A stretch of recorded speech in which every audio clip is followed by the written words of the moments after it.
नमस्कार दोस्तों, मेरे इस YouTube चैनल पर जिससे कि आप भली भांति परिचित हो चुके हैं अभी तक, नॉलेज एंटरटेनमेंट।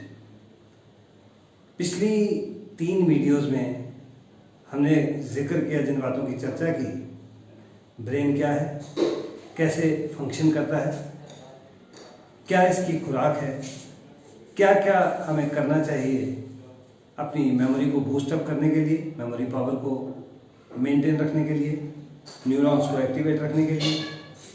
उसी श्रृंखला में ये चौथा वीडियो है और अभी भी हम इसी विषय पर चर्चा करेंगे कि what to do to boost up our memory.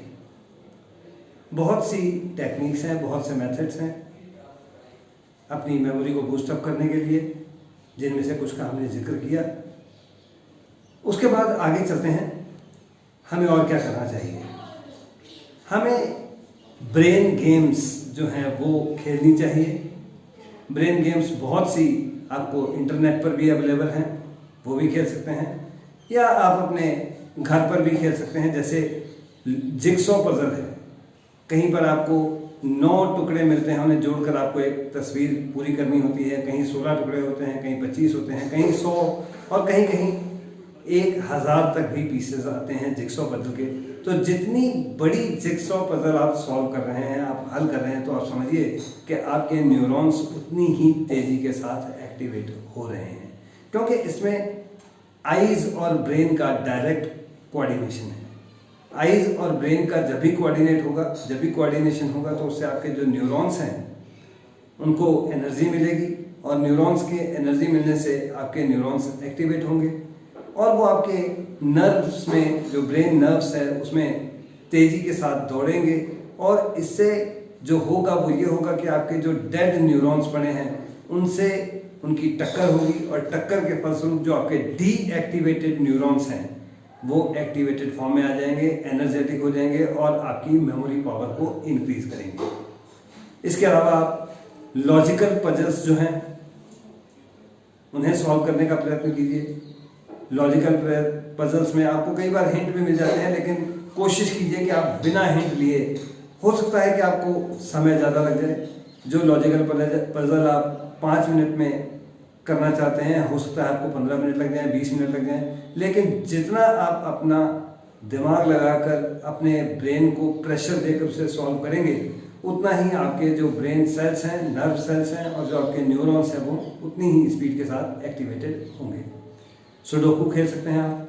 Sudoku में भी आपको अपना दिमाग लगाना पड़ेगा। जैसे कि मैंने पहले भी कहा था कि आप अपने मैथमेटिक्स कैलकुलेशन को अपने हेड में, अपने दिमाग में कैलकुलेट करें, तो उसका ही एक हिस्सा सुडोकू भी है, जिसमें आपको सोचना पड़ता है कि कौन सा नंबर कहाँ पर लेकर आना है। तो ये भी आपके दिमाग को, आपके न्यूरॉन्स को एक्टिवेटेड रखने के लिए एक एक्सरसाइज है। जहाँ तक फिजिकल एक्सरसाइज की बात करें तो साइकिलिंग सबसे अच्छी एक्सरसाइज है। इसके अलावा आप बैडमिंटन खेल सकते हैं, टेबल टेनिस खेल सकते हैं। रनिंग और जॉगिंग बहुत ही अच्छी 2 एक्टिविटीज़ हैं आपके न्यूरॉन्स को एक्टिवेटेड फॉर्म में रखने के लिए। मैं यहाँ पर वॉकिंग की बात नहीं कर रहा हूँ, रनिंग या जॉगिंग, क्योंकि इससे क्या होता है कि आपका जो ब्लड सर्कुलेशन है वो तेज होता है। आपके ब्रेन को जो ब्लड मिल रहा है वो ठीक मात्रा में मिलता है। उससे जो आपका मेटाबॉलिक वेस्टेज है ब्रेन का, वो रिमूव होता है, और डायरेक्टली ये रिलेटेड है आपकी मेमोरी से। आपकी ब्रेन सेल्स से जो डेड हो रही हैं वो एक्टिवेटेड होती हैं, और आपकी जो मेमोरी है वो इम्प्रूव होती है। आपका लर्निंग स्किल जो है वो बढ़ जाता है।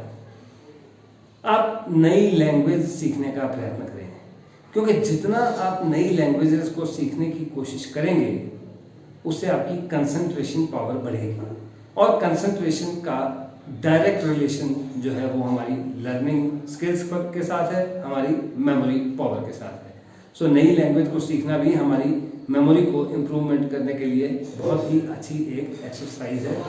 इसके अलावा अपनी वोकेबलरी को आप एनहेंस करें, नए नए शब्द सीखें, उनका अर्थ देखें और उनको प्रयोग में लाने का प्रयत्न भी करें अपनी डेली रूटीन में। जब आप किसी से बात कर रहे हैं तो कोशिश करें कि आप नए शब्दों को प्रयोग में लेकर आएँ, उनका परीक्षण करें, निरीक्षण करें, उनसे देखें, सीखें। तो ये भी आपको जो आपकी मेमोरी है उसको इम्प्रूव करने में बहुत हेल्प देगा।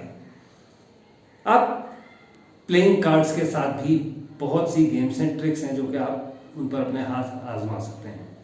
मैं यहाँ पर आपसे जुआ खेलने की बात नहीं कर रहा हूँ, मैं बात कर रहा हूँ अपने ब्रेन को एक्सरसाइज देने की।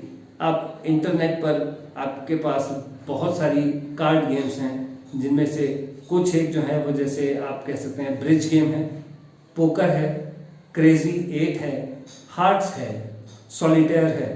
आप इनको खेलिए। आप कंप्यूटर के साथ चेस खेलिए।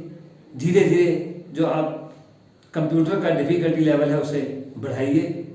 इसे करने से भी आपकी जो ब्रेन है आपको अच्छी एक्सरसाइज मिलेगी, आपकी मेमोरी पावर इंक्रीज होगी और आप जो डिसीजेस हैं मेंटल डिसीजेस, उनसे आपका बचाव होगा। एक गेम है टावर ऑफ हनोई, उसके साथ आप हाथ आजमा सकते हैं। आप 3 पोल लेकर 5 या 5 से ज़्यादा सर्कल्स लेकर अगर टावर ऑफ हनोई खेलेंगे तो निश्चित रूप से आपके जो ब्रेन सेल्स हैं वो एक्टिवेटेड होंगे, आपके न्यूरॉन्स जो हैं वो आपको मेमोरी को इम्प्रूव करने में आपकी मदद करेंगे। आप डांस क्लासेस ज्वाइन कर सकते हैं, क्योंकि डांस एक ऐसी एक्टिविटी है जो आपके शरीर के साथ साथ आपके मस्तिष्क को भी बैलेंस देती है। आपके अंदर एक खुशी भरी ऊर्जा का संचार होता है और ये जो ऊर्जा है ये आपके ब्लड ब्रेन बैरियर जो है उसको तोड़ता है और ब्लड ब्रेन बैरियर टूटने से आपके जो डेड न्यूरॉन्स हैं वो एक्टिवेटेड फॉर्म में आना शुरू कर देते हैं। तो ये भी आपके लिए एक अच्छी एक्सरसाइज है। इसके अलावा योगा कीजिए। योगा करने से आपको कंसंट्रेशन बढ़ाने में मदद मिलती है, तो ये भी एक अच्छी प्रक्रिया है जो आपको आपकी मेमोरी पावर को बढ़ाने में मदद कर सकती है। आप मेडिटेशन कीजिए। मेडिटेशन करने से आपको 2 फायदे होंगे। एक तो आपको स्ट्रेस से रिलीज मिलेगा, स्ट्रेस मैनेजमेंट होगी आपकी, और इसके साथ ही साथ मेडिटेशन से जो आपके ब्रेन सेल्स हैं उनकी जो मेम्ब्रेन है, सेल मेम्ब्रेन जिसे कहते हैं, उसे मजबूती मिलती है, वो मजबूत होती हैं, स्ट्रेंथन होती हैं वो। तो जब आपकी ब्रेन सेल्स की मेम्ब्रेन स्ट्रेंथ उनकी ज़्यादा होगी तो उनमें स्टोरेज की जो कैपेसिटी है वो बढ़ेगी और आपका ब्रेन सेल्स के अंदर जो न्यूरॉन्स हैं उन न्यूरॉन्स की भी मेमोरी पावर बढ़ेगी। तो इससे आपको चीज़ों को लंबे समय तक याद रखने में मदद मिलेगी। तो ये कुछ बातें आज हम इस वीडियो में अभी हमने डिस्कस की। अगली वीडियो में मैं अभी और भी डिस्कस करूंगा, क्योंकि मैंने पहले ही कहा था कि ये बातें कम नहीं हैं, बहुत ज़्यादा हैं। सिर्फ ये एक्सरसाइजेज ही नहीं है, इनके अलावा बहुत सी टेक्निक्स भी हैं जो आपको ब्रेन, आपकी मेमोरी को बढ़ाने में आपकी मदद करती हैं, जिनमें से पैगिंग है, जिनमें से नंबर शेप है और बहुत सी अलग अलग टेक्निक्स हैं, मेथड्स हैं, जिनका जिक्र हम आने वाली वीडियोस में करेंगे। तो दोस्तों, मेरी वीडियोस को देखने के लिए, लाइक करने के लिए, शेयर करने के लिए, सब्सक्राइब करने के लिए आपका पहले से ही मैं धन्यवाद करता हूं और उम्मीद करता हूं कि आप इस चैनल के साथ यूं ही जुड़े रहेंगे, यूं ही आपका आशीर्वाद मुझे मिलता रहेगा। बहुत बहुत धन्यवाद।